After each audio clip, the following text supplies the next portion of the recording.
Bien-aimés frères et sœurs, vous connaîtrez la vérité et la vérité vous affranchira. Ça, c'est pas moi qui le dis, c'est la Bible qui le dit.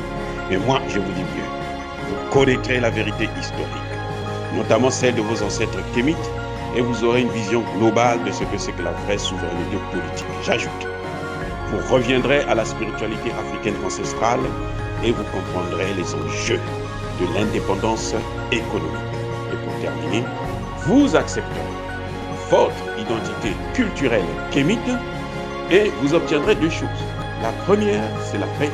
La seconde, c'est le développement, à une condition. L'unité de toute l'Afrique noire, l'unité de tous les Noirs du monde entier.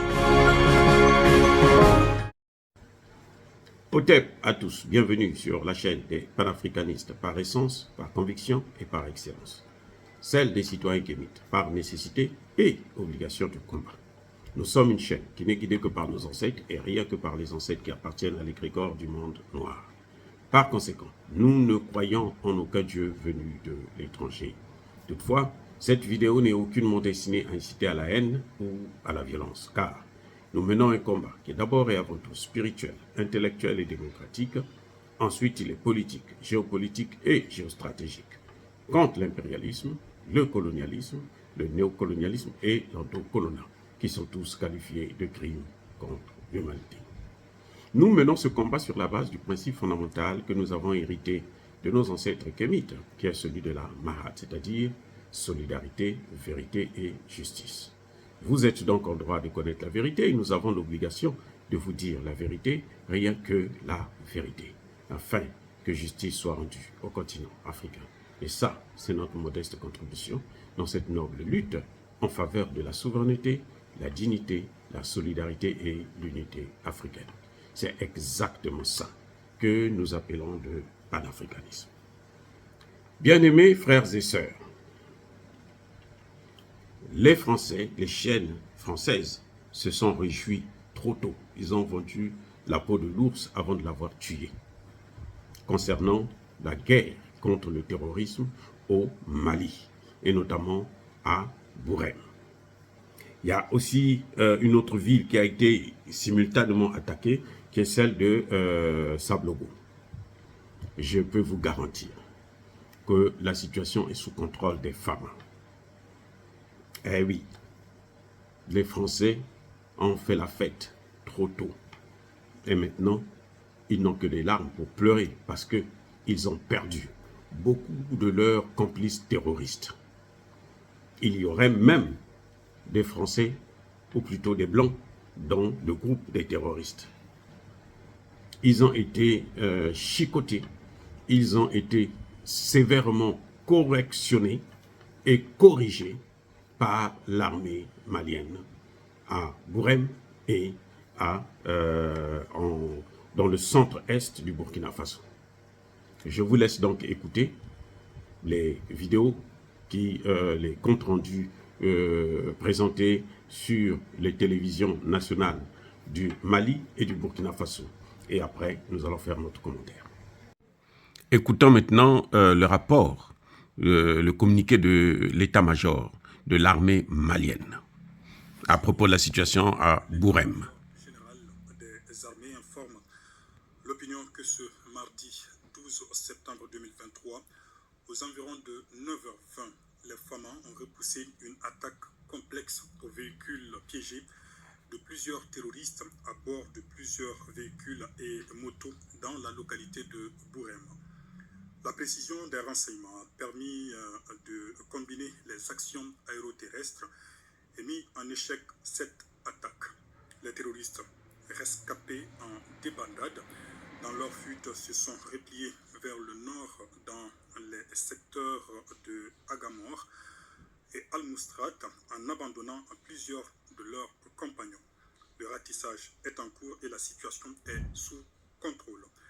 L'état-major général des armées rappelle que ce même 12 septembre 2023, vers 7h30, les Famas ont ciblé un regroupement de véhicules terroristes au nord-est de Bourem en phase de préparation d'attaque contre nos forces et les civils dans le secteur. Une série de frappes a également visé une seconde colonne en direction de Bourem et un regroupement de véhicules. Le bilan cumulé provisoire des opérations de ce jour fait état de côté ami 10 morts et 13 blessés, tous évacués sur Gao. Côté terroriste, 46 terroristes neutralisés identifiés, dont 3 responsables à Borem et alentour, plus de 20 pick-up détruits, y compris ceux équipés d'armes lourdes. Les forces armées maliennes restent dans le noble esprit de leur responsabilité de défense de l'intégrité du territoire national et de protection des personnes et de leurs biens. Elles combattront des terroristes sans foi ni loi, s'attaquant sans réserve à des civils sans défense. L'état-major général des armées présente ses condoléances aux femmes morts au combat et souhaite prompt rétablissement aux blessés. L'état-major général des armées informe que la zone est sous haute surveillance opérationnelle et rassure de la poursuite des opérations. Écoutons la télévision burkinabé. La moisson du jour est bonne pour nos forces combattantes. Plusieurs centaines de terroristes ont été neutralisés dans une forêt près de Sablogo, dans le centre-est. Le travail conjugué des vecteurs aériens et des troupes au sol a renforcé la force du feu contre l'ennemi. Retranchés à Pétégoli dans le Sahel, les rescapés ont été foudroyés avec leurs armes et moyens de transport. Les dernières nouvelles du front avec Bienvenue Tansa. Sur la base de renseignement, les forces combattantes ont mené un assaut sur une base terroriste dans une forêt près de Sablogo dans le centre-est. Plusieurs terroristes y ont été neutralisés, des matériels divers et surtout du carburant détruit, en témoigne cette citerne détournée qui était soigneusement camouflée sur leur base.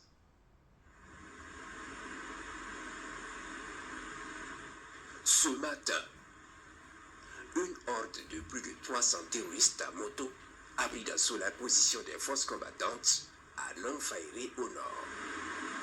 Les forces combattantes ont opposé une résistance farouche qui a obligé l'ennemi à battre en retraite. Dans sa fuite, elle est prise en chasse par les vecteurs aériens. Les moyens aériens des forces armées nationales entrent en action à l'approche de la base des terroristes. Ce groupe est verrouillé et frappé avec succès.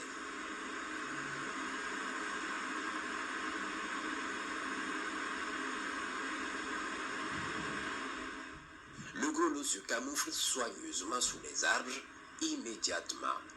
Peine perdue, ils sont verrouillés et traités.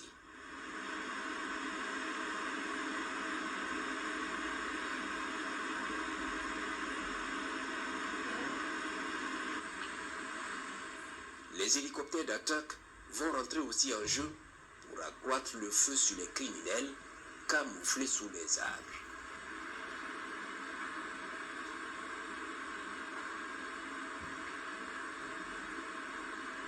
N'ayant pas d'autres issues, certains rescapés vont échapper et prendre la fuite jusqu'à Pétigoli au Sahel, où ils iront se camoufler avec leurs moyens sous un grand hangar dans une cour abandonnée. Ils sont verrouillés et frappés avec succès.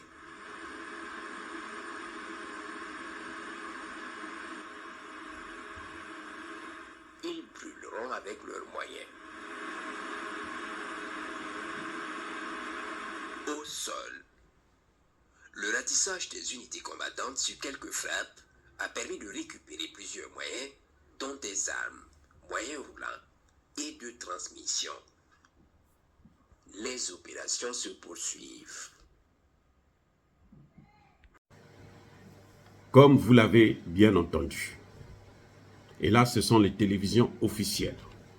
Celles du Mali et puis celles du Burkina Faso qui ont donné l'information. Ce n'est pas les chaînes de propagande françaises qui ont toujours tendance à transformer l'information réelle. Vous savez ce que les Français disent? Ils disent que les terroristes à Borem, par exemple, n'avaient pas l'intention d'occuper la ville. Ils se moquent vraiment d'eux-mêmes. Ils vous venez, vous chassez l'armée et vous vous dites que bon, on les a chassés, donc on a fait une démonstration de force, on ressort, on va rester à côté, on va les laisser revenir et puis on va encore venir les attaquer. Vous pouvez croire à de telles imbécilités. C'est incompréhensible. Mais ça ne peut être que les médias de propagande. Ceux qui font la guerre toujours sur les plateaux. Ils ne font pas la guerre sur le terrain, comme on le voit en Ukraine. Les médias français, les experts français, leur guerre en Ukraine se fait à la télévision. Et la réalité sur le terrain est tout autre chose. C'est pour ça d'ailleurs que pendant la Seconde Guerre mondiale, il a fallu que les Africains viennent à leur aide. Il a fallu que les Russes viennent à les sauver. Sans notre présence, sans notre intervention, sans notre implication, je veux dire celle de nos ancêtres, la France serait aujourd'hui l'esclave ou la colonie de l'Allemagne. Mais nous sommes venus pour les sauver et après, ils se sont retournés contre nous pour nous massacrer encore comme d'habitude. Et c'est ce qu'ils veulent perpétrer jusqu'à maintenant. Ils pensent que ça va être éternel. C'est pour ça qu'Emmanuel Macron peut se permettre de dire que je ne quitte pas le Niger. Mais faux, c'est une illusion. La dégringolade de la France a été entamée depuis quelques années. Ça a commencé au Centrafrique, et c'est passé au Mali, au Burkina Faso, et maintenant ça se trouve au Niger. Donc, les mêmes causes produisent les mêmes effets, puisque la France, les peuples de ces régions, de ces pays, ne veulent plus voir la France, les peuples africains, la jeunesse africaine ne veut plus voir la France va finir par dégager, que ce soit par la force ou par des moyens pacifiques. Et ce serait mieux pour la France de partir avec ses bases militaires et son CFA par des moyens pacifiques. Parce que si c'est par la force, il y aura des conséquences gravissimes pour la France. Nous pouvons vivre sans la France. Nous pouvons vivre sans l'Union européenne. Nous pouvons vivre sans les États-Unis. Mais eux ne peuvent pas vivre sans nous. C'est ça la règle. C'est ça le principe. C'est ça la réalité. Alors, bien-aimés frères et sœurs, encore une fois, je persiste et je signe. Soyez bénis. Abondamment bénis par le Dieu des Kémites et par nos ancêtres angélisés. Mais que tous ceux qui persécutent le continent africain le pillent et le déstabilisent, qu'ils soient noirs, blancs, chinois, arabes, indiens, qui qu'ils soient punis, maudits, foudroyés, neutralisés, effacés, écrasés par ce Dieu des Kémites et par nos ancêtres angélisés. Vive l'Afrique éternelle, j'ai dit et j'assume.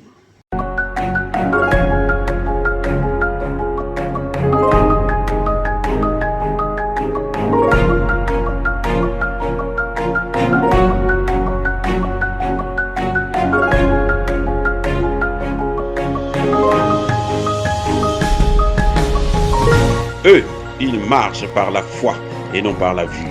Mais moi, je vous conseille vivement de marcher par la connaissance scientifique et historique, notamment celle de nos ancêtres kémites, par les 5 sens et par l'intelligence. Abou Abia.